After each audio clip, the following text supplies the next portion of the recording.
তো যুবক ভাইয়েরা ইসলামের পথে আসতে পারছে না, এর সবচেয়ে বড় কারণ নারীর ফিতনা এই যুগে অনেক বেশি বেড়ে গিয়েছে। যুবক ভাই, কিছু কিছু মেয়ে রাস্তাঘাটে এমন ভাবে হাঁটে, বোরকা নাই, হিজাব নাই, নেকাব নাই, এমন টাইট ফিটিং বোরকা পরে যুবকদের ঈমান চরিত্র সব নষ্ট হয়ে যায়। যুবক ভাইয়েরা, আল্লাহ সেই মেয়েদেরকে হেদায়েত দান করুন, পড়া আমিন। আমি আসিফ, আমারও ছোট বোন আছে, আমারও বড় বোন আছে, তবে আমরা সেই শিক্ষা দিয়ে বড় করেছি বোনদেরকে যে তারা কখনো হিজাব ছাড়া বাহিরে বেপরদায় হতে পারবে না, ঠিক কিনা বলেন? আমি বাপ, মেয়ের বাপ, আমি যদি বলি আমার মেয়ে বেপরদায় গেলেও ঠ্যাং ভেঙে ফেলবো, মেয়ের কোনো ক্ষমতা না বাহিরে বেপরদা বের হওয়ার। যুবক ভাইরা, সবচেয়ে বড় দোষ কিন্তু বাপেরই এখানে। বাপেরা সুযোগ দেয়, বয়স তো কম, যাক না একটু ঘুরু। এরকম বাপ যুবক ভাইরা, মুরব্বী আব্বাজানরা আছে না? আছে না? আজকে যেই মেয়ের বয়স 16 বছর পার্কে প্রেম করছে, ওর 17 বছর আসার আগেই ওর সতীত্ব হারিয়ে যাবে, ওর সম্মান মাটির নিচে মিশে যাবে। যুবক ভাইরা, অতএব এই দেশে ইসলামের রাজ কায়েম করতে হলে যুবকদেরকে আল্লাহর পথে আসতে হবে। আর যুবকদেরকে আল্লাহর পথে আসতে হলে প্রত্যেকটা নারীর জন্য পর্দাকে বাধ্যতামূলক করতে হবে। যুবক ভাইরা, আল্লাহ প্রত্যেকটা মা বোনকে বোঝার তৌফিক দান করুক। আমরা সকলেই পড়ছি আমিন। কথা আর ডান বাম বাড়াতে চাচ্ছি না, আমরা 3টা তাকবীর দিয়ে মূল আলোচনায় ফিরে যেতে চাই। প্রথম তাকবীর দিবেন আমার প্রিয় বিবাহিত ভাইরা, দ্বিতীয় তাকবীর দিবেন আমার সিঙ্গেল ভাইরা। অনেক কষ্টে আছে এরা, সামনে শীতকাল তো। আমার আব্বাজান যারা আছেন, এত পায়ে দাঁড়া পায়ে দাঁড়া পায়ে দাঁড়া, এই ডায়লগ বাদ দেন, বল বাবা তুই বিয়ে কর, তুই পায়ে দাঁড়া পর্যন্ত আমি বাপ তোর বউকে চালাবো। এই চিন্তা বাপের হইলে প্রত্যেকটা যুবক বিয়ে করতে পারে, জেনার থেকে তারা বেঁচে যায়। অথবা মেয়ের বাপই বলুক না যে বাবা তোমার চাকরি নাই, আহা আই এম সো স্যাড, খুব কষ্ট লাগলো তোমার এই কষ্ট শুনে। তো বাবা শোনো, আমি আসলে ব্যবসা করি, তো আমার মেয়েটাকে তুমি বিয়ে করে ফেলো। তুমি চাকরি না পাওয়া পর্যন্ত, ব্যবসা না পাওয়া পর্যন্ত, প্রতিষ্ঠিত না হওয়া পর্যন্ত আমার মেয়ে আমারই ছিল, আমারই থাকবে, তার সবই আমি দিব। বাট তুমি বিয়ে করে রেখে দাও, তুমি যখন প্রতিষ্ঠিত হবা তখন তুমি তাকে রাজকন্যার মতো বাসায় নিয়ে যাবা। ওয়াল্লাহি বগুড়ার ভাইরা, প্রত্যেকটা মেয়ের বাবার চিন্তা টাকা বাদ দিয়ে যদি চরিত্রবান যুবকের প্রতি থাকে, আমার বিশ্বাস এই দেশে 90% জেনার রেট কমে যাবে, বিয়ের সংখ্যা বেড়ে যাবে। আল্লাহ ভাই, মেয়ের বাপকে, মেয়েই তো উল্টা। মেয়ে একজনকে বলছে, বাপকে বলছে আপনি এত সুন্দরী মেয়েটা এই টাকলার সঙ্গে। তো মেয়ের বাপ কি বলছে জানো? বলছে বাবা सर पे बाल नहीं है तो क्या हुआ, जेब में माल तो है ना। তার মানে কিছু বাপ আছে টাকা থাকলে টাকলার সঙ্গে মেয়েকে বিয়ে দিয়ে দেয়। বাবা যান, আপনি তো টাকাওয়ালা পাইলেন, বাট চরিত্রবান যুবকের সন্ধান আপনি পাইলেন না। আপনি আজ বুঝবেন না, বুঝবেন কাল, মাথায় আপনি থাপ্পড় দিবেন, কাজ হবে না কাল। অতএব সময় থাকতে প্রত্যেকটা যুবককে চরিত্রবান মেয়ের সঙ্গে টাকার জন্য নয়, আল্লাহর দ্বীনের জন্য বিয়ে দেওয়া দরকার। যুবক ভাইরা, আল্লাহ প্রত্যেকটা মেয়েকে বোঝার তৌফিক দান করুন, পড়া আমিন। আমার কোনো মায়ের সাথে বোনের সাথে কোনো দ্বন্দ্ব আছে বগুড়ার ভাইয়েরা? না, আমি শুনি না, আমি কথা বলবো না। বলেন আছে? আছে আছে।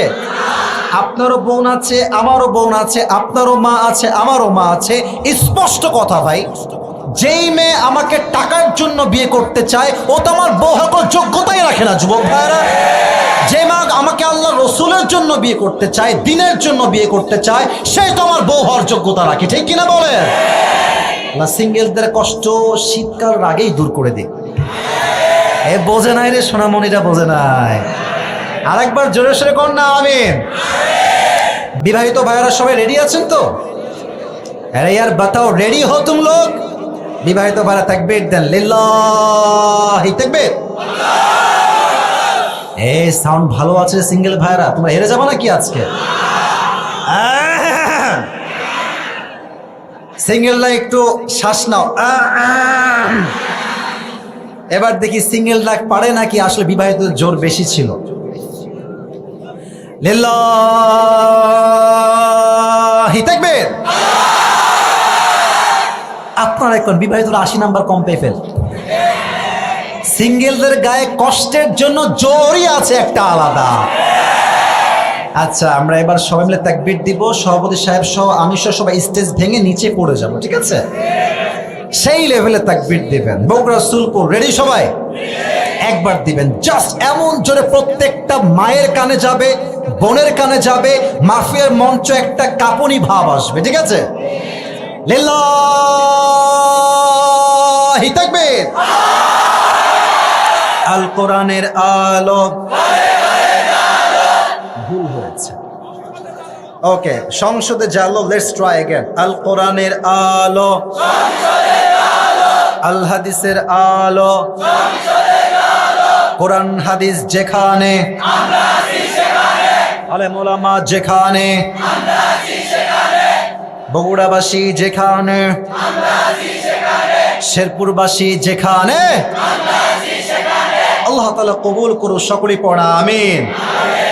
কোরআনটা আমি ডানে রাখলাম, একটা কথা বলে কোরআনে যাচ্ছি। আমি যে হাদিয়া নিয়ে আসছি এটা হচ্ছে আমার পাকিস্তানি একটা টুপি। আমি জানি এটা অনেক দামি না, বাট কাউকে কেউ ভালোবাসলে তার সব জিনিস তার কাছে দামি হয়ে যায়। এই টুপিটা আমি স্পেশালি আমার জন্য কিনেছি। আমি এটা দীর্ঘ লম্বা সময় ইউজও করেছি। আমার অনেক ওয়াজ ইউটিউবে এই টুপি পরে করা আছে, আপনারা সার্চ করলে পেয়ে যাবেন। এই টুপিটা আমি, यार ये नसीब की बात है, हर किसी को मिलने वाला नहीं है। যে কোনো একজন, জাস্ট সিঙ্গেল পার্সন একজন পাবা। শর্ত একটা, আমি স্যারের সামনে রাখলাম, আমাদের হাজী সাহেবের সামনে, যেই যুবক এখন থেকে নিয়ে আমি যে ওয়াজটা করব শেষ পর্যন্ত যদি শুনতে পারে, আচ্ছা সুযোগ আছে একটা, যদি তুমি চাও, আমি যুবকদেরকে বলছি, তুমি বলে রাগ করবেন না, যদি তুমি চাও তোমার মোবাইল ফোনের নোট প্যাডে লিখতে পারো আমি কি কি বলছি এখন থেকে, অথবা তুমি চাইলে তোমার কাগজে কলমে লিখতে পারো। আমি জাস্ট শেষে গিয়ে আমার পুরো ওয়াজ থেকে কিছু প্রশ্ন ছুড়ে দিব, যে যুবক দাঁড়াবে ও উত্তর করতে পারলেই তার মাথায় টুপিটা আমরা পুরস্কার হিসেবে, সম্মান হিসেবে পরিধান করিয়ে দিয়ে দোয়া করে will go back to home. বলেন সবাই ইনশাআল্লাহ। শেষ তাকবীর দেন, লিল্লাহি তাকবীর। প্রশ্ন করছি, উত্তর দেন।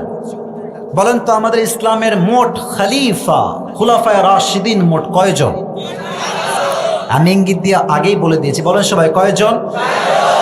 First one is Abu Bakr radiyallahu ta'ala an. Second one is Umar Faruq radiyallahu ta'ala an. Third one is Osman Ghani radiyallahu ta'ala an. Fourth one is Ali radiyallahu ta'ala an. আজকে এই চারজন সাহাবীর জীবন থেকে আমরা শেষ সাহাবী, শেষ খলিফা, যার নাম হচ্ছে আসাদুল্লাহ আল গালিব, যিনি জাস্ট আল্লাহর রাসূলের সাহাবী নয়, তাকে বলা হতো আল্লাহর সিংহ। আরে यार জোর সে পড়ো সুবহানাল্লাহ, আরেকবার মন থেকে পড়েন সুবহানাল্লাহ। আচ্ছা আমাকে উত্তর দেন, সাহাবীদের একটা সম্মান আল্লাহর চোখে, মানুষের চোখে, নবীর চোখে, যুবক ভাইরা বলেন তো সবাই আছে না নাই? কোরআন কি বলে একটু খেয়াল করা ট্রাই করেন। আমার কথা বুঝতে কোনো সমস্যা হচ্ছে? একটা সোনামণি, সোনামণি এই যে বসো, ওখানে বসো, বসো। না না না না না, খবরদার, এটা বগুড়ার মাটি, আসবেন নিজের ইচ্ছায়, বাট ওয়াজ শেষ না হওয়া পর্যন্ত মাঠ ছাড়তে পারবেন না আপনি। আর যে উঠে যাবে ও লুঙ্গি টাইনা ধরে খুলে যেন না যায়, হালকা টান দিয়ে বসায় দিবেন। রাজি আছেন তো ইনশাআল্লাহ? 11 নাম্বার পারা। বগুড়ার ভাইরা কত নাম্বার পারা? ঠিক 2 নাম্বার পৃষ্ঠা, সূরাতুত তাওবার 100 নাম্বার আয়াত। আল্লাহ তাআলা বলছেন, ওয়াস-সাবিকুনা আল-আউওয়ালুনা মিনাল মুহাজিরিন ওয়াল answer والذين اتبعوهم بإحسان رضي الله عنهم ورضوا عنه وأعد لهم جنات تجري تحتها الأنهار خالدين فيها أبدا ذلك الفوز العظيم. And the foremost, first of Muhajir and Ansar, and those who followed them in goodness, Allah is well pleased with them, and they are well pleased with Allah subhanahu wa ta'ala, and Allah has prepared for them gardens beneath which rivers the flow. ذَلِكَ الْفَوْزُ الْعَظِيمُ, and that is really mighty achievement. Allah ta'ala বলছেন মুহাজির এবং আনসারদের মাঝে যারা ঈমান আনার ক্ষেত্রে অগ্রগামী এবং তাদেরকে যারা অনুসরণ করেছে, অর্থাৎ সাহাবা একরামের পরের অংশ যারা ছিল তারা, তাদের জন্য আল্লাহ তাআলা কি বলছেন? আল্লাহ বলছেন তারা আমার উপরে সন্তুষ্ট, আমি আল্লাহ তাদের উপরে সন্তুষ্ট, জান্নাত তাদের দুনিয়াতে টিকিট কনফার্ম হয়ে গেছে। না সুবহানাল্লাহটা জোরে হয় না, পড়েন সুবহানাল্লাহ। They will live there forever, khalidina fiha abada। এমন একটা জান্নাত আল্লাহ প্রস্তুত করেছেন যেই জান্নাতের তল হবে পুরোটা প্রবাহিত নদী। যখন তারা জান্নাতে প্রবেশ করবে পুরোটা জীবন তারা জান্নাতেই বসবাস করবে। সুবহানাল্লাহ। আরেকটা আয়াতে আল্লাহ তাআলা বলছেন লাকিনির রাসূল ওয়াল্লাযীনা আমানু মাআহু জাহাদু বিআমওয়ালিহিম ওয়া আনফুসিহিম ওয়া উলাইকা লাহুমুল খায়রাত ওয়া উলাইকা হুমুল মুফলিহুন। But the messenger and his companion and those who believed him, it is those who will have the good things in this world and the next, and it is those who are the ultimate successful people. আল্লাহ বলছেন যারা রাসূলকে বিশ্বাস করেছে তারা হচ্ছে সাহাবা একরাম, তাদের জন্য আল্লাহ তাআলা দুনিয়াতে এবং আখিরাতে উভয় জগতে কল্যাণ রেখেছেন, এবং এরাই হচ্ছে তারা যারা পৃথিবীতে সবচেয়ে সফলতার চূড়ান্ত পর্যায়ে পৌঁছে গিয়েছে। সুবহানাল্লাহ নাই? এরা কারা? এরাই হচ্ছে সাহাবা একরাম। হাদিস বলছি এটা বলেই ঘটনার দিকে ফিরে যেতে চাই। হাদিসের ঘটনা বলবো, শিক্ষা বলবো, শেষে গিয়ে দোয়া করব। বলেন সবাই ইনশাআল্লাহ। না ইনশাআল্লাহটা কমে গেছে, আরেকবার বলে সবাই ইনশাআল্লাহ। আচ্ছা এটা কাশি দেন, এবার বলেন সবাই ইনশাআল্লাহ। قال رسول الله صلى الله عليه وسلم أكرموا أصحابي فإنهم خياركم ثم الذين يلونهم ثم الذين يلونهم। আল্লাহর হাবিব বলেছেন তোমরা আমাদের সাহাবা একরামকে সম্মান করো, কারণ তোমরা যতটুকু সেরা তারা তোমাদের চাইতে 1000 গুণ বেশি সেরা আল্লাহর চোখে। সুবহানাল্লাহ পড়েন। সুম্মাল্লাযীনা ইয়ালুনাহুম সুম্মাল্লাযীনা ইয়ালুনাহুম, এরপরে তারা সেরা যারা তারপরে এসেছে, এরপরে তারা সেরা যারা তারপরে এসেছে। সুম্মা ইয়াযহারুল কাযিব, এরপরে মিথ্যা প্রকাশিত হবে। এখন আমরা যেই যুগে আছি মানুষ 100 কথা বললে 95টা কথা মিথ্যাই বলে। কথা আসতে কেন জোরে বলেন, ঠিক আছে কিনা? আচ্ছা আপনার দোকানে মাঝে মাঝে যান না শপিং মলে, দেখবেন দোকানদার বলবে যে ভাই এই দামে কেমনে দিব, এই দামে তো আমার কিনাই নাই। আছে না নাই? আছে না নাই? তো বলবে ঠিক আছে ভাই নেন, 500ই রাখলাম, ভাই কিনা দাম লস। ওরে বাটপার বেটা, তুমি ব্যবসা করতে বসছো, তুমি কি আমার কেনা দামে দিবা? তোমার জবান দেখে বোঝা যায় তুমি মিথ্যা বলছো যুবক ভাইরা, ঠিক কিনা বলো? আমরা মিথ্যার যুগে বসবাস করছি। এবার আমি উত্তর চাই, প্রশ্ন করছি, বলেন তো সবাই আল্লাহর সিংহ কোন সাহাবীকে বলা হয়? ডানে সাউন্ড, সামনে সাউন্ড নাই। Let's try again. আল্লাহর সিংহ কোন সাহাবীকে বলা হয়? আচ্ছা বলেন তো আলীর যে সাহস, শক্তি, বীর পুরুষ তিনি ছিলেন, তার ব্রেভনেস, তার সাহসিকতা, বগুড়া শেরপুরের ভাইরা বলেন তো কম না বেশি? কতটা সাহস তার, কতটা বীর পুরুষ তিনি, আমরা হাদিস থেকে জানতে চাই আজকে। একবার নবী করিম সাল্লাল্লাহু আলাইহি ওয়াসাল্লাম যখন তাবুকের যুদ্ধ করলেন, এই যুদ্ধের পরে মুসলমানদের বিজয়টা এতটা সুনিশ্চিত হয়ে গেল যে হাজার হাজার কাফের কালেমা পড়ে মুসলমান হয়ে গেল। সুবহানাল্লাহ পড়ে সবাই। এবং কাফেরদের মাথা খারাপ হয়ে গেল, তারা প্ল্যান শুরু করলো এবার তো মুহাম্মদকে আর আটকানো যাচ্ছে না, এবার তাকে হত্যা করতে হবে। বলে সবাই নাউজুবিল্লাহ। এবার তারা প্ল্যান করলো কি, আমরা সমস্ত কাফেররা মিলে মদিনায় অ্যাটাক করব, সব কাফেররা মিলে। আচ্ছা আমরা এখন যেখানে আছি এই জায়গার নাম তো শেরপুর, এই এলাকার নামটা কি? আচ্ছা ডানেও দেখেন রাস্তা আছে, বামে দেওয়াল, মনে করেন যে ডানেও দেওয়াল, পেছনেও দেওয়াল, পাশে দেওয়াল দেখাই যাচ্ছে, দেওয়াল আছে না এই পাশে একটা। তার মানে যদি কেউ এন্ট্রি নিতে চায়, তিন পাশে দেওয়াল, ওই পেছন দিক দিয়ে আসতে হবে। কথা কি বোঝা যায়? আমি বুঝি নাই, বোঝা যায়?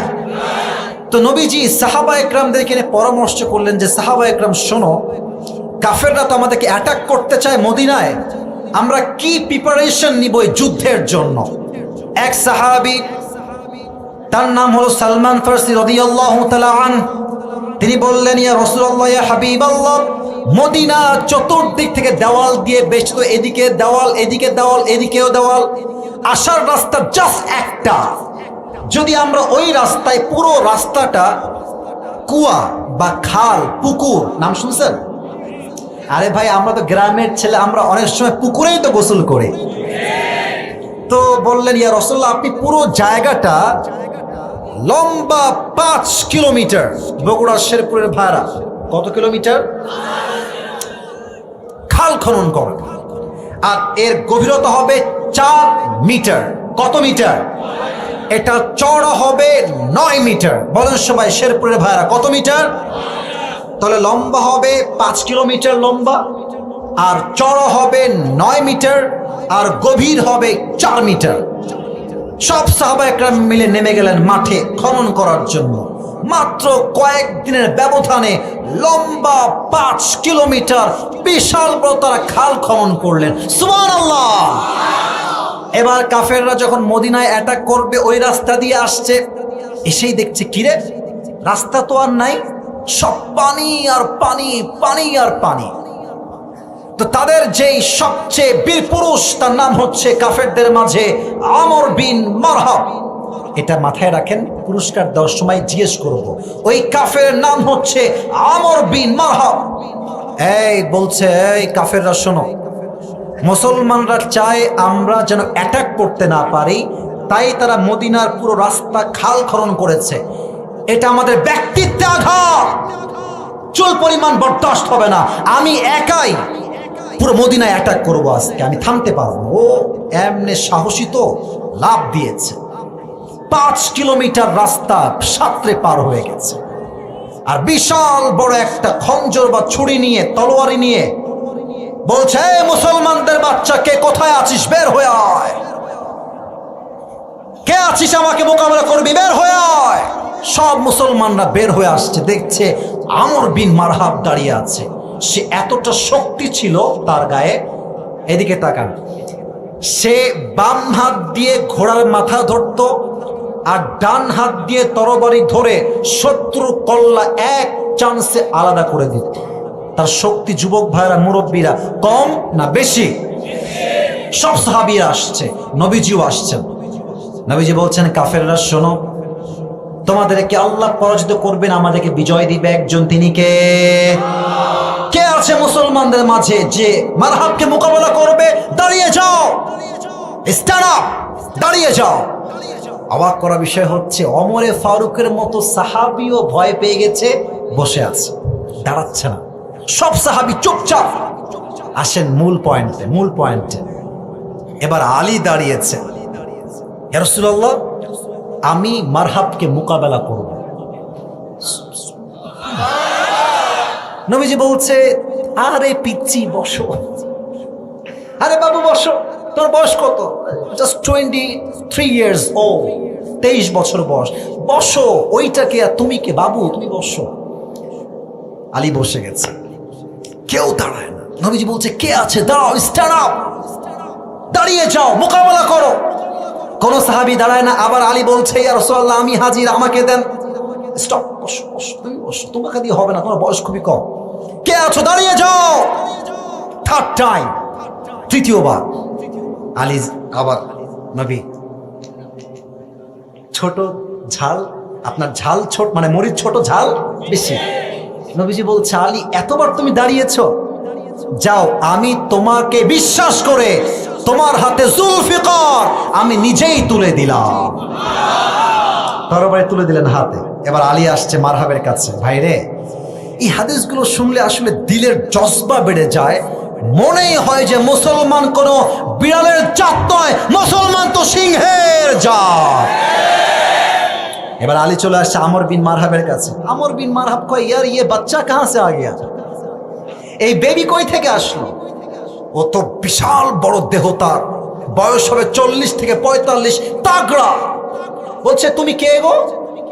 বলছে আমার নাম আনা আলী, আমার নাম হচ্ছে আলী। বলছে আলী? এবার দেখেন কি বলছে, বলছে তুমি কি আলী বিন আব্দুল মুত্তলেব? দাদার নাম নিয়েছে। বলছে না না, আমি আলী বিন আব্দুল মুত্তলেব নই, আমি হচ্ছি আলী বিন আবু তলেব। বলছে আরে ভাতিজা তুমি, তোমার বাপ তোমার ভাই লাগে? আরে যাও যাও যাও, তুমি কি চাও তোমার বউটা বিধবা হয়ে যাক? তুমি কি চাও তোমার সন্তানটা পিতাহারা হয়ে যাক? তুমি কি চাও তোমার সন্তানগুলো বাবাহারা হয়ে যাক? গো ব্যাক, টার্ন ব্যাক, ফিরে যাও আমার থেকে। আমি তোমার সঙ্গে মোকাবেলা করবো না, আমার একটা ব্যক্তিত্ববোধ আছে, আমি কি বাচ্চার সঙ্গে মারামারি করবো? Ali go back, go back, ফিরে যাও। আলীর কথা শোনান, বলছে বেটা তোর আমাকে বাচ্চা মনে হয়? একবার আমার সাথে যুদ্ধ করে দেখ, তোর মাথার কল্লা এক চান্সে উড়াই দেবো আমি। তাও সে শান্ত, বলছে বাবা তোমাকে আমি মারবো না, যাও।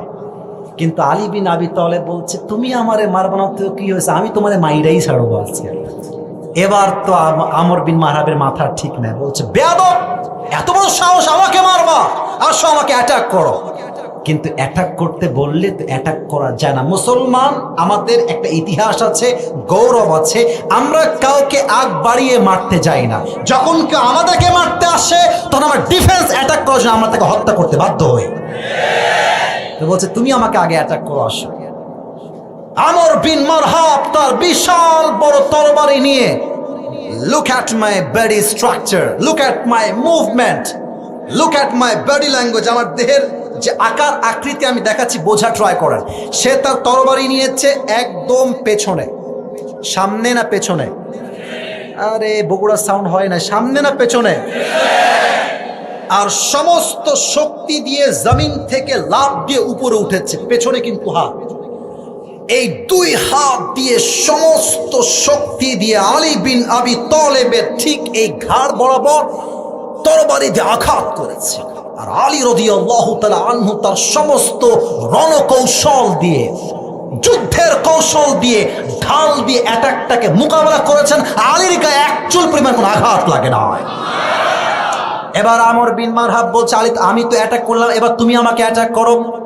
এবার যখন আলী রাদিয়াল্লাহু তাআলা আনহু জুলফিকার তুলে এমন জোরে একটা আঘাত করেছে, আমর বিন মারহাবের কল্লা পুরো দেহর থেকে আলাদা হয়ে গেছে। যখন কল্লা দেহর থেকে আলাদা হয়ে গেছে, এবার আলী রাদিয়াল্লাহু তাআলা আনহু তার দেহের কাছে আসছে। এটা আমার কি? আরে ভাই লজ্জা পাবেন না, আমার সঙ্গে কথা কন, কোনো ভয় নাই, এটা আমার কি? তার পায়ে ছিল জুতা। আমর বিন মারহাব কাফের, কল্লা আলাদা হয়ে গেছে, কল্লা একদিকে, বুক আর একদিকে। আরে বীর পুরুষ কারে কয় রে ভাই? আলী বিন আবি তালেব ওর বুকে পা রাখছে, চাপা দিয়ে ধরছে। বেটা তুই কারে ভয় দেখাস? তুই হলো কাফের মূর্তির পূজারী, আর আমি রব্বে কাবা মুহাম্মদের পূজারী। তোকে আমি কেন ভয় পাবো? তোর ভয় পাবে কাফের মুশরিক বেঈমানরা। আমরা বীরের জাতি, জীবন দিতে প্রস্তুত আছি, সম্মান আমরা কখনো হারাবো না যুবক ভাইরা।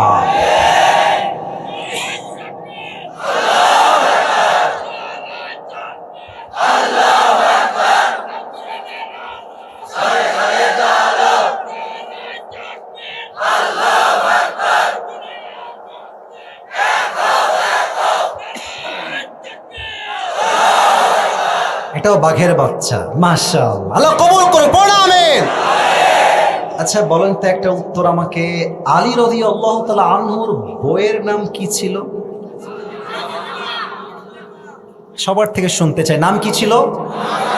আরে ভয় নাই, কোন সবাই, নাম কি ছিল? রাদিয়াল্লাহু তাআলা আনহা। আমাকে আজকে অনেক যুবকরা মেসেজ দিয়েছে, হুজুর আপনি একটু আব্বা আম্মাকে বুঝাই কইেন যেন আমার বিয়েটা দিয়ে দেয়। আমি বলছি কে গো তুমি? বলছি আমি বগুড়া শেরপুর থেকে বলছি হুজুর। ওইটা মনে এখানেই আছে, আমি জানি। আমি এখন যে প্রশ্ন করছি আবার উত্তর দেন। আলীর যেই বউ ছিল, বউটার নাম কি ছিল? আচ্ছা বলেন তো, নবীর বংশ জাস্ট একজন মেয়ের মাধ্যমে বিস্তার হয়েছে, নবীর কোনো পুত্র সন্তান বেঁচেই ছিল না। যেই মেয়ের মাধ্যমে বংশের বিস্তার ঘটেছিল, মেয়েটার নাম কি? ফাতেমা রাদিয়াল্লাহু তাআলা আনহা। সুবহানাল্লাহ পড়েন সবাই। আমি এখন যে হাদিসটা বলবো, মুরব্বীরা, আব্বাজানরা একটু কান, যুবকরা আমার কথা এমনিও শুনবে অমনিও শুনবে। মুরব্বীরা, আমার আব্বাজানরা একটু আপনারা কান খাড়া করবেন। মুরব্বীরা দেখেন, যখন ফাতেমার বয়স বিয়ের কাছে আসলো, নবীজি বললেন, এই সাহাবা একরাম শোনো, আমি আমার একমাত্র কলিজার টুকরা মেয়ে ফাতেমাকে বিয়ে দিব। উত্তম পাত্র কে কে আছো? কাম হিয়ার, আমার কাছে আসো। সবার আগে আসছে নবীজির বন্ধু আবু বকর রাদিয়াল্লাহু তাআলা আনহু। সুবহানাল্লাহ। আরে ইয়ার জোরসে বলো সুবহানাল্লাহ। এসে বলছে, ইয়া রাসূলুল্লাহ, ইয়া হাবিবাল্লাহ, আমি আপনার মেয়েকে বিয়ে করতে চাই। নবীজি কিছুই করে, নবীজি চুপচাপ মাথা নিচের দিকে। আবু বকর বুঝে গেছে যে আমার খাওয়া হবে না, আমার বিয়ে হবে না, আমি যাই। চলে আসছে সেকেন্ড টাইম। ওমরে ফারুক আসে, ইয়া রাসূলুল্লাহ, ইয়া হাবিবাল্লাহ, আমি আপনার মেয়েকে বিয়ে করতে চাই, ফাতেমাকে আপনি কি বিয়ে দিবেন? নবীজি মাথাটা, কোনো কথাই না, চুপচাপ এমনি। ওমর বুঝে গেছে, I am rejected, I am rejected, আমার বিয়ে হবে না, আমিও পালাই। আচ্ছা, বন্ধু বান্ধব একসঙ্গে থাকলে যুবক, হ্যাঁ সোনামণি তুমি বসে পড়ো, তাকবীর, লিল্লাহি তাকবীর। এখানে অনেক যুবক তোমরা আসলেই ভালো, কিন্তু তোমাদের কিছু বন্ধু আছে লুচ্চা নাম্বার 1। রাস্তায় দাঁড়িয়ে আছে, মাশাআল্লাহ, বন্ধু কলেজ কবে যাবি, স্কুল কবে যাবি, হঠাৎ করে ওর বন্ধু এই দেখ দেখ দেখ, ও বলছে ভাই আমি দেখবো না, তোর দেখালে মামা, না দেখলেই মিস হয়ে যাবে। তো কিছু যুবক মেয়ে দেখতে না চাইলেও কিছু যুবক চরিত্রহীন হওয়ার জন্য তার বন্ধু চরিত্রহীন হয়ে যায়। সাহাবা একরামরা কখনো এরকম বেয়াদবি মার্কা এরকম কোনো আচরণ করতেন না। তো সব বের হয়ে আসছে, এবার বাহিরে আছে মোট 4 জন সাহাবী। বগুড়া শেরপুরের ভাইরা, আমার হাত দিয়ে কোন কয়জন সাহাবী? 1 নাম্বার আবু বকর, 2 নাম্বার ওমর, 3 হচ্ছে আব্দুর রহমান বিন আউফ, 4 হচ্ছে আলী রাদিয়াল্লাহু তাআলা আনহু। আবু বকরের মুখটা লজ্জায় লাল, রিজেক্টেড। ওমরের মুখটা লজ্জায় লাল, রিজেক্টেড। এখন আব্দুর রহমান বিন আউফ আছে আর আলী রাদিয়াল্লাহু তাআলা আনহু আছে। তা আব্দুর রহমান বিন আউফ বলছে, আলী বন্ধু আমার বিশ্বাস তুমি যদি ফাতেমার প্রস্তাব নিয়ে নবীর কাছে যাও, আমার বিশ্বাস বন্ধু আল্লাহ রসুল তোমাকে খালি হাতে ফিরাই দিবেন। আরে यार জোরসে বলো সুবহানাল্লাহ। এবার আলী বলছে, কি বলো, আমার না আছে বাড়ি, না আছে টাকা, না আছে কোনো আমার ব্যবসা।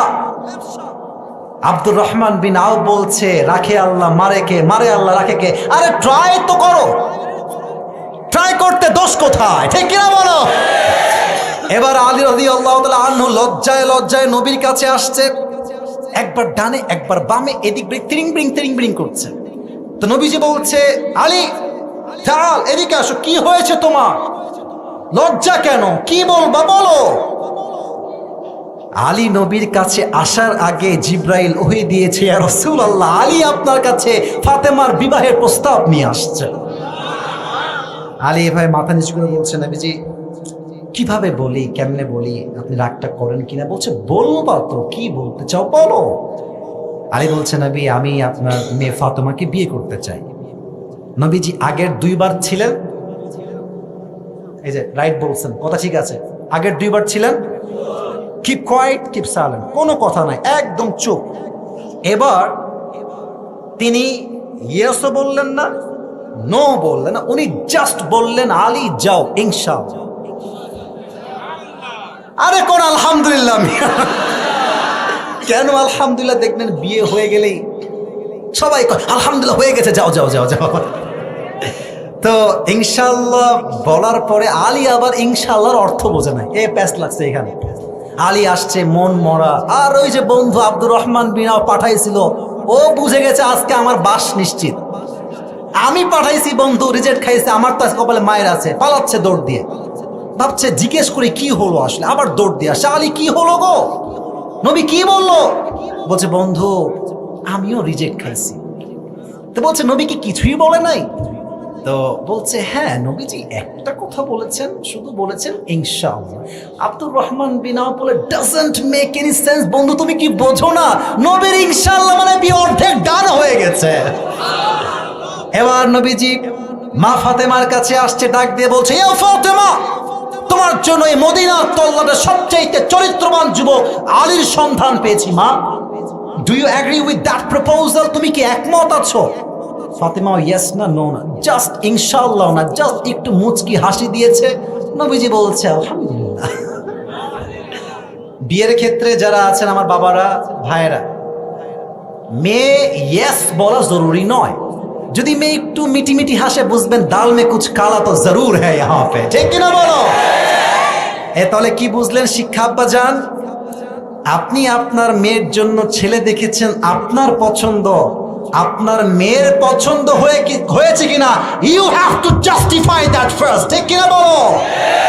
মেয়েকে বলবেন আম্মা তোমাকে আমি অমক ছেলে, বগুড়া শেরপুরে তার বাসা, বিশাল বড় ব্যবসা সে করে, অনেক টাকার মালিক সে, তুমি কি বিয়ে করবা কিনা? মেয়ে যদি বলে আব্বা আমি রাজি না, আপনার চুল পরিমাণ কোনো অধিকার নাই আপনার মেয়েকে জোর করে কোন যুবক বিয়ে দেওয়ার, যুবক ভাইরা, ঠিক কিনা বলো? মেয়ের থেকে পারমিশন নেবেন আগে। তাহলে এখন কি শিক্ষা পেলেন? নবী যখন আলীকে বিয়ে দিলেন, নবী দেখলেন যে আলীর সম্পত্তি, টাকা পয়সা কত বেশি, এটা দেখে নবীজি বিয়ে দিয়েছেন। কথা কোন ইয়েস নাকি নো? আলীর কি ঢাকায় বাড়ি ছিল? গুলশানে বাড়ি ছিল? দুবাই বাড়ি ছিল? কিছুই ছিল না। আমি মিথ্যা বলছি না, আপনি হুজুর থেকে জিজ্ঞেস করেন। একটা সামান্য ছোট্ট কুঠির ঘর ভাড়ায় থাকতেন। নবীজি কেন বিয়ে দিয়েছেন?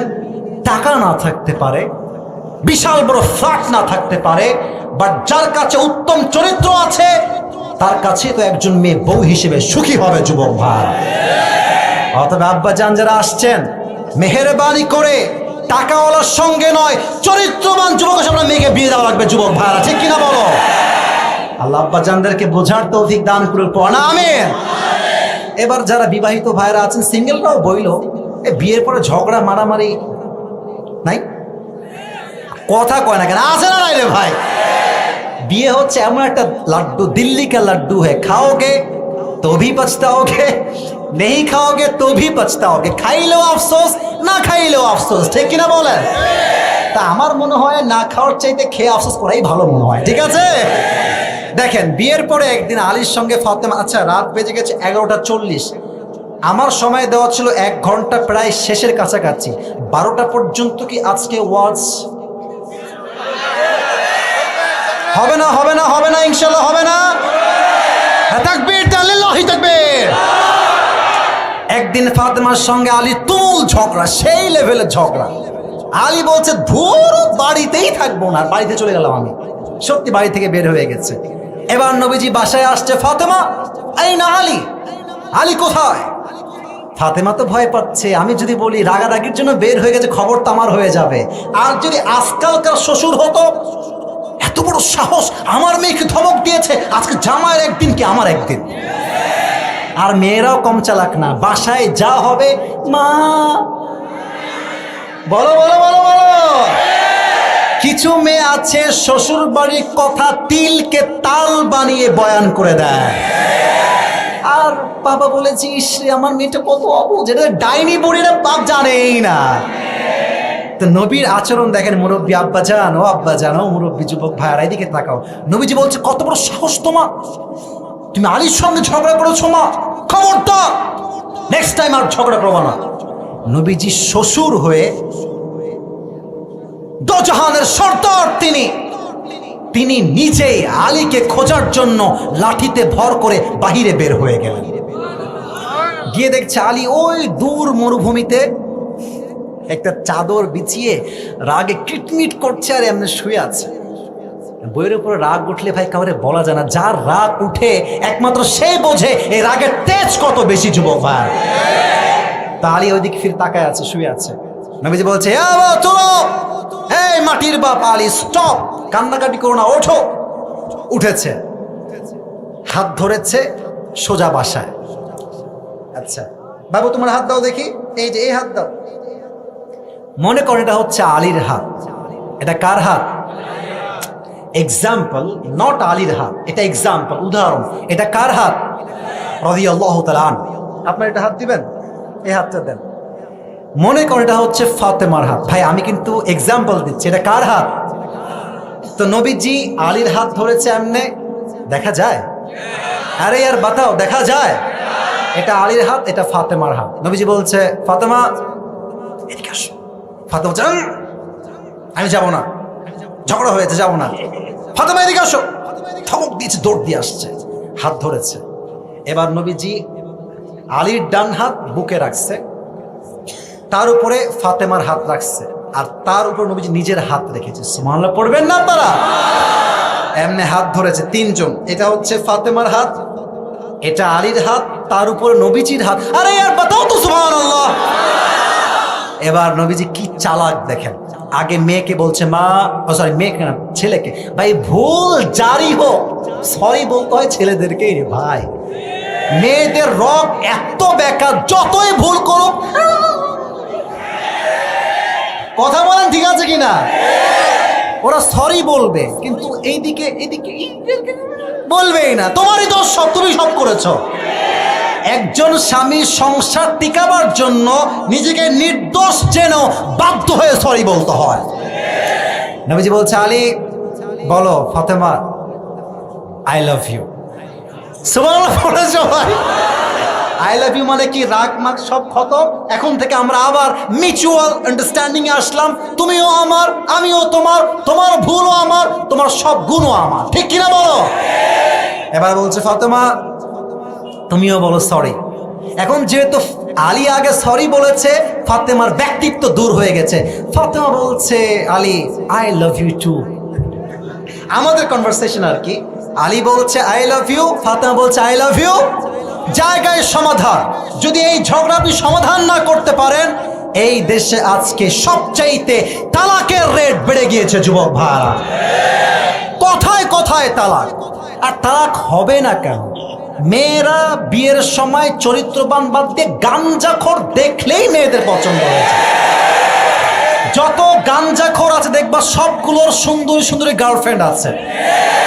চরিত্রবান যুবক ভালো একটা মেয়েকে বিয়ে করবে, সুন্দরী গুণবতী দেখতে, আমার আপনাকে পছন্দ, আমার গাঞ্জাখোর লাগবে, গাঞ্জাখোর আমার পছন্দ। আচ্ছা বগুড়া শেরপুরের ভাইয়েরা, মুরব্বীরা এদিকে তাকান তো, আমার মুখে এইটা কি আব্বাজান যুবক ভাইয়েরা? না আমি শুনি না, বামে আওয়াজ, এদিকে আওয়াজ না, এটা কি? দাড়ি রেখে আমাকে খ্যাত লাগতেছে? এই তোমরা কথা কও না কেন ভাই? আনস্মার্ট লাগতেছে? এই যে সবার দাড়ি আছে, এই যে ওনার দাড়ি আছে, ইনার দাড়ি আছে। ভাই দাড়ি যে রাখে সে জাস্ট সুন্দর নয়, তার মতো হ্যান্ডসাম আর কেউ হতে পারে না। তো যারা আমাকে দাড়ি রেখে পছন্দ করতে চাইবে না, ক্রিস্টাল ক্লিয়ার কথা, যে আমাকে দাড়ি রেখে বিয়ে করতে চায় না, সে আমার বউ হওয়ার কোনো যোগ্যতাই রাখে না। বলো তো আমার নবীর মুখে দাড়ি ছিল কি ছিল না? নবীর মতো সুন্দর এই তল্লাটে আর কেউ হতে পারে? চাঁদের চেয়ে সুন্দর তুমি, নবী আমার কমলিওয়ালা, দো জাহানের বাদশা তুমি, প্যারা নবী সাল্লে আলা, দো জাহানের বাদশা তুমি, প্যারা নবী সাল্লে আলা, চাঁদের চেয়ে সুন্দর তুমি, নবী আমার কমলিওয়ালা। সুবহানাল্লাহ পড়ে। তো আমি যেটা বলছিলাম যে বিয়ের সময় আপনি দেখবেন কার চরিত্র কত ভালো, চরিত্রে গুরুত্ব দিবেন। ওয়াল্লাহে আল্লাহর শপথ করে বলতে পারি, এই সম্পর্ক জান্নাত পর্যন্ত যাবে, এটা ডিভোর্স হবে না। আচ্ছা এবার কোন বিয়ের পরে আমরা তো মনে হয় সব মধ্যবিত্ত পরিবারের সন্তান। আমি কি ভুলভাল বলছি নাকি কিছু? এখানে কারো কি ঢাকার উত্তরায় ফ্ল্যাট আছে, গুলশানে ফ্ল্যাট আছে, বাড়িধারায় ফ্ল্যাট আছে, বাড্ডায় ফ্ল্যাট আছে, বসুন্ধরায় ফ্ল্যাট আছে, যমুনায় ফ্ল্যাট আছে? we are from middle class family, we belong middle class family. আমার বাবা মা, এটা তো আমরা অহংকার বিহীন বলি, আমার বাবা মা স্টিল টিনের বাসায় থাকে। আমাদের অনেকের বাসা টিনের, অনেকের বাসা ছাদের। বাট মধ্যবিত্ত পরিবারের সন্তান কেমন জানেন? ওকে আপনি এসিতে দিবেন, এসিতেও থাকবে, নন এসি দিবেন, ওখানেও থাকবে। লেট মি টক, গোস্ত দিবেন, গোস্ত খাবে, ডাল ভাত দিবেন, ডাল ভাতও খাবে। ওকে আপনি কম্বল দিবেন, তাও ঘুমাবে, কম্বল না দিবেন তাও ঘুমাবে। ওর বাইক হইলেও চলে, রিক্সা হইলেও চলে, সাইকেল হইলেও চলে। মধ্যবিত্ত পরিবারের সন্তান মানে একটা ব্র্যান্ড। ওকে যা দিবেন তাতেই সে অ্যাডজাস্ট করবে, ঠিক কিনা বলো? তো বিয়ের পরে বড্ড অভাব ফাতেমা এবং আলীর ঘরে। 3 দিন যাবত কোনো খাবার নাই। এতটা অভাব শুরু হয়ে গিয়েছে, আলী রাদিয়াল্লাহু তাআলা আনহু ক্ষুধার যন্ত্রণায় অস্থির হয়ে গিয়েছেন। ডাক দিয়ে বলছেন, ফাতেমা, এই পেটের যন্ত্রণা আর সহ্য হয় না, যাও নবীর কাছে যাও, সামান্য খাবার কিছু চেয়ে নিয়ে আসো। এবার ফাতেমা রাদিয়াল্লাহু তাআলা আনহা ঘর থেকে বের হয়ে গিয়েছেন। নবীর কাছে এসে বলছেন, ইয়া রাসূলুল্লাহ, ইয়া হাবিবাল্লাহ, আতিনি শাইআন, আমাকে কিছু দান করুন আব্বাজান, বাসায় খুবই অভাব। 3 দিন যাবত চাল নাই, ডাল নাই, ভাত নাই, কিছু নাই। নবীজি বলছেন, তাই? আচ্ছা শোনো মা, মুরব্বি মুরব্বি, আচ্ছা আব্বাজান মানে ওয়াশরুমে যাওয়া লাগবে। একটা জিনিস দেখছেন, ওয়াজ করছি 1 ঘন্টা প্রায় 15 মিনিট, কেউ ডান বাম হয় না। এটাই প্রমাণ বগুড়ার জমিনটা কলের জমিন। যুবক ভাইরা, আল্লাহ যেন কবুল করে পড়ে আমিন। নবীজি বলছে, ফাতেমা শোনো আম্মাজান, আমার কাছে খাবারও আছে, এদিকে তাকান, খাবারও আছে, আবার আমার কাছে 5টা দোয়া আছে। খাবারও আছে 5টা, খাবার কি বলছে? 5টা বকরি আছে। আম্মাজান, which option you wanna select, তুমি কোনটা নিতে চাও? তো বলছে, ফাতেমা, আইনা তাম, where is the food, খাবার কোথায়? তোমার হাত তো খালি। ফাতেমা ডাক দিয়ে বলছে, আলী, আমার হাত তো খালি দেখা যায়, বাট আমার হাত দুইটাই ভরপুর আছে। কেমন করে? বলছে, যাহাবতু লিদ-দুনিয়া ওয়া জিতু বিল আখিরাহ। I repeat again, যাহাবতু লিদ-দুনিয়া জিতু বিল আখিরাহ। ইয়া আলী, আমি আল্লাহ রাসূলের কাছে দুনিয়া চাওয়ার জন্য গিয়েছিলাম, আল্লাহ রাসূল আমার 2 হাত ভরে আখিরাত দিয়ে ফেরত পাঠিয়ে দিয়েছে। আরে আর জোরসে বলো সুবহানাল্লাহ। চাইতে গিয়েছিলাম দুনিয়া, নিয়ে আসছি আখিরাত। আলী বলছে, না না, এই ডায়লগ তো হবে না, আমারও লাগবে খাবার, আমি ক্ষুধার্ত। এবার আলী নিজে আসছে, ইয়া রাসূলুল্লাহ, আতিনি শাইআন, গিভ আস সাম ফুড, কিছু খাবার দেন, উই আর সো হাংরি, খুব ক্ষুধার্ত আমরা। এবার নবীজির সংখ্যা, আমি জানি সাউন্ডে problem, but I think it will be solve very soon, ঠিক হয়ে যাবে। আমরা কোনো আঘাত দিয়ে নয়, জুলুম করে নয়, ধমক দিয়ে নয়, ভালোবাসা দিয়ে গোটা বিশ্বকে জয় করতে চাই। আমি অনেক ফেমাস, জনপ্রিয়, আরে আমার ভাবি তো, এই মেয়ে এটা ঠিক করে, এই মেয়ে এটা খারাপ। বিশ্বাস করেন, একজন মানুষ কতটা সুন্দর এটা তার চেহারা দেখে নয়, তার ব্যবহার দিয়ে জাস্টিফাই করতে হয়। আমরা বক্তাদের কিছু ফলোয়ার্স হয়ে গেলে, মিলিয়ন ফলোয়ার্স ক্রস করলে, এরই ভাবই আলাদা। বলে না কথা, ঠিক আছে কিনা যুবক ভাইরা? আমাদের বোঝা উচিত, শেখ হাসিনাকে জনগণ যেভাবে নামাইছে, আমাদেরকে নামাইতে 1 মিনিটও লাগবে না যুবক ভাইরা।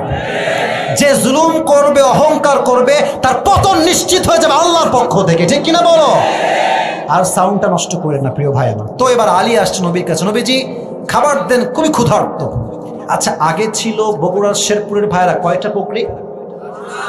রাইট আনসার, লেফট সাইডে। মাশাআল্লাহ, they are very energetic, they are very active. বলেন সবাই মারহাবা। ফাতেমার কাছে কয়টা বকরি ছিল? এবার নবীজি বাড়াই দিয়েছে, বলছে, আলী, জামাই শোনো, তোমাকে খাবার দিব, কিন্তু অপশন দিব 2টা। আমার কাছে আছে 5000 বকরি, আর আছে 5টা দোয়া। Which one you want select, তুমি কোনটা নিবা? আলী বুঝে গেছে শ্বশুর আব্বাজান আমাকে সবরের পরীক্ষা নিচ্ছে। আলী বলছে, ইয়া রাসূলুল্লাহ, 5000 বকরির দরকার নাই, 5টা দোয়া শেখান, আমি এতেই খুশি হয়ে যাব। আরে ভাই, পড়েন না সবাই সুবহানাল্লাহ।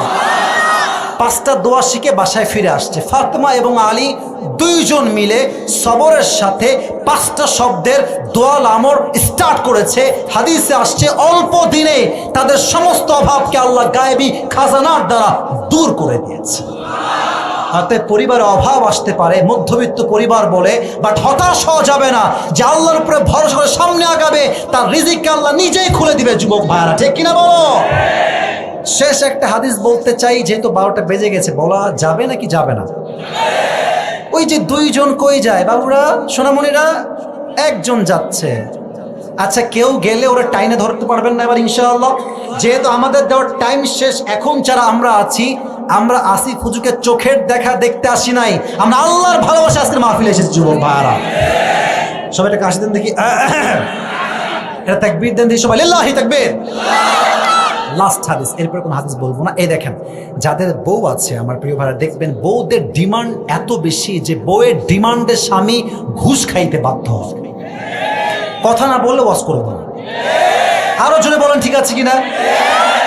আইফোন 13 আসছে দাও, 14 আসছে দাও, 15 আসছে দাও, 16 আসছে এইটাও দাও। কিছু মেয়ে দেখবেন এদের চাহিদার শেষ নাই, আর কিছু মেয়ের চাহিদা এত খারাপ যুবক ভাইরা, don't take it negatively. IPhone 16 pro max পাওয়ার জন্য কক্সবাজার পর্যন্ত আজকাল এদের চরিত্রে আল্লাহ ঠাটা পড়বে যুবক ভাইরা, ঠিক কিনা বলো? তবে সব মেয়েকে এক পাল্লায় মাপলেই হবে না। আজকালকার অনেক মেয়েরা আছে যারা ফাতেমার চরিত্রে চরিত্রবান, যা দিবেন তাতে তারা খুশি হয়ে যাবে, ঠিক কিনা বলো? তো ফাতেমা রাদিয়াল্লাহু তাআলা আনহা আলীর কাছে জীবনে কিছুই চায় নাই। সুবহানাল্লাহ পড়ে সবাই আপনারা। তো স্বামী হিসেবে একটা জেদ, আরে বউ কিছু চায় না কেন? আমাদের জেদ কোথায়, বউ এত কিছু চায় কেন? আর আলীর জেদ কোথায়, বউ কিছু চায় না কেন? পার্থক্য কি বোঝা যায়? আমাদের সমস্যা কোথায়, বউ এত এইদিক কথা কয়, এইদিক কথা কয়। আমাদের সমস্যা কোথায়, বউ এত। আলীর সমস্যা কোথায়, বউ এত চায় না কেন? সুবহানাল্লাহ পড়েন আপনারা। তো একদিন ফাতেমা অসুস্থ, শুয়ে আছে বেডে। আলী বলছে, ফাতেমা আজকে তুমি আমার কাছে একটা জিনিস হলেও চাবা, আমি আলী তোমার স্বামী হিসেবে তোমার ইচ্ছাটা পূরণ করব। আলী বলছে, বলো কি চাও, কম বেশি বড় ছোট যা হোক, whatever you will want I will definitely give you that, আমি তোমাকে দিব, সমস্যা নেই, বলো কি চাও। ফাতেমা নাছরবান্দি বলছে, আমার কিচ্ছু লাগবে না, আপনি আমার স্বামী, এটাই তো আমার সবচেয়ে বড় কপাল। এরকম কয়টা মেয়ে বলতে পারে, মেয়ের তোকে বিয়ে করে আমার জীবনটাই শেষ। তোকে বিয়ে না করলে যদি আমি ওই অ্যাডভোকেটকে বিয়ে করতাম, ওই ব্যারিস্টারকে বিয়ে করতাম, ঘরের আন্ডা হইতো, আপনার জীবনে কিছুই হইতো না ভাই আমার। যেইটা আল্লাহ আপনার কপালে লাগছে, that is the best option, ঠিক কিনা বলো? যে যা পেয়েছে তাতে সে যদি সুখী হয়ে যায়, আল্লাহ তার নিয়ামত কারো দ্বিগুণ বাড়ায় দেয়। আর যে যা পেয়েছে, আরে কি পাইলাম, স্বামীটা মন মতো না, ছেলে মন মতো না, বাড়ি নাই, গাড়ি নাই, টাকা নাই, আল্লাহকে শুকর গুজার হবি না, যা আছে তাও ছিনিয়ে নিব, ঠিক কিনা বলো? অনেক কষ্টের পরে ফাতেমা বলছে, আচ্ছা ঠিক আছে, একটা জিনিস চাই। আপনারা ওই বেদানার নাম শুনছেন না? কথা বলে, বেদানার নাম শুনছেন না? বেদানা, ডালিম বা আনার বলা হয়, কথা কি আমার বোঝা যায়? যায় যায় যায়। তো ফাতেমা বলছে, আপনি আমার জন্য অসুস্থ, তো আমি একটু ডালিম 1 পিস আনলেই আমি খুশি। আলী বের হয়ে গেছে, আমি অনেক খুশি, তুমি একটা বেদানা চাও, আমি এতেই খুশি। বেদানা কিনে নিয়ে আসছে।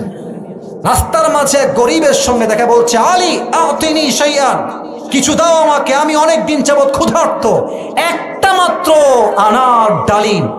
আলী তার বইয়ের আবদার ভুলে গিয়ে সঙ্গে সঙ্গে একটা ডালিমই আল্লাহর রাস্তায় দান করে দিয়েছে। বাসার কাছে চলে আসছে হাত ফাঁকা। আমাদের বউ হলো, কি গো কোথায় গেল খাবারটা? তোমাকে দিয়ে কোনো কাজই হবে না গো। কথা ঠিক আছে কিনা বলো? হায় হায় হায়, বোনেরা আমার বোনেরা, আমি আপনাদের সম্মান করে বলছি, আপনারা আমার কথা রাগ নেবেন না। আসলে কিছু কথা ক্ষোভে বলি, বাট আমারও তো মা আছে, আমারও তো বোন আছে, আমরা মেয়েদেরকে সম্মান দিল থেকেই করি। তো ফাতেমার এক্সপ্রেশন দেখেন। ফাতেমা বলছে, আলী ডালিমটা কোথায় আমি জানি, আমি বুঝে গেছি ডালিমটা আমার স্বামী আল্লাহর রাস্তায় দান করেই বাসায় ফিরে আসছে। শুনি নাই? ভালো করে শুনি নাই? এই আবদার, এবং এই আবদারকে যে তিনি এত সুন্দর করে সামাল দিলেন, আলী 2 চোখ দিয়ে পানি বের হয়ে গেল। In the mean time Fatema বলছে, আলী টেনশন করবেন না, যে আল্লাহর রাস্তায় দান করবে আল্লাহ তাকে আরো দ্বিগুণ বাড়ায় দিবে, 10 গুণ বাড়ায় দিবে। এই মুহূর্তেই someone is knocking the door, কেউ আসছে বাসার বাইরের ডোর, খট খট খট খট, গেট খুলেছে। এই কে আপনি? দেখছে সালমান ফার্সি। সালমান রাদিয়াল্লাহু তাআলা আনহু, বলো সবাই সালমান ফার্সি। দেখছে তার হাতে একটা বাটি আছে, বাটিতে সে 9টা ডালিম নিয়ে আসছে। বগুড়ার শেরপুরের ভাইরা কয়টা? বলছে Ali, this is just for you, এটা তোমার জন্য আল্লাহ রসুল অ্যাজ এ গিফট পাঠিয়েছে। বলছে কয় piece? How many pieces are here? কয় পিস আছে? বলছে 9 piece. Turn back, go back with it, এটা নিয়ে যাও, এটা আমার না, কারণ 9 পিস। বলছে কেন তোমার না? বলছে আল্লাহ তাআলা বলেছেন মান জাআ বিল হাসানাতি ফালাহু আশরু আমসালিহা, যে বান্দা আল্লাহর রাস্তায় একটা দিবে আল্লাহ তাকে 10টা দিবে, এটা আমার না। হাদিস তো শেষ হয় না এখন। সালমান ফার্সি বলছে ভাইরে 10টাই পাঠাইছে, আমি একটা লুকায় রাখছিলাম মজা করে, এবার 10টা অ্যাড করে আলীকে দিয়েছে। আলী বলছে this is not from the prophet, this is from Allah সুবহানাহু ওয়া তাআলা, এটা তোমার পক্ষ থেকে নয়, নবীর পক্ষ থেকে নয়, আমি আল্লাহর রাস্তায় একটা ডালিম দিয়েছি, আল্লাহ আমাকে 10টা ডালিম নিজেই ফিরাই দিয়েছে। সুবহানাল্লাহ। শিক্ষা কি, আমরা যেহেতু মধ্যবিত্ত পরিবারের সন্তান, টাকা পয়সা কম আছে আমি জানি, ফকির আসতে তো কে দিব, আমার তো নিজেরই নাই, যা ভাগ, আছে না আছে না আছে না। আজ থেকে এই কথা বলবেন না, মনে করেন যে আপনি পকেটে হাত দিবেন, দেখবেন যে পকেটে আছে মাত্র 50 টাকা। মাত্র কয় টাকা আছে? From your best level of capacity and capability, you have to try your best as much as you can give the charity. যদি 50 টাকা থাকে, কমপক্ষে at least আপনি 2 থেকে 5 টাকা হলেও দান করবেন, বাট কাউকে খালি হাতে ফিরাই দিবেন না। ইনশাআল্লাহ তো শুনি নাই তো ভাই, এদিকে শুনি নাই, বলেন সবাই ইনশাআল্লাহ।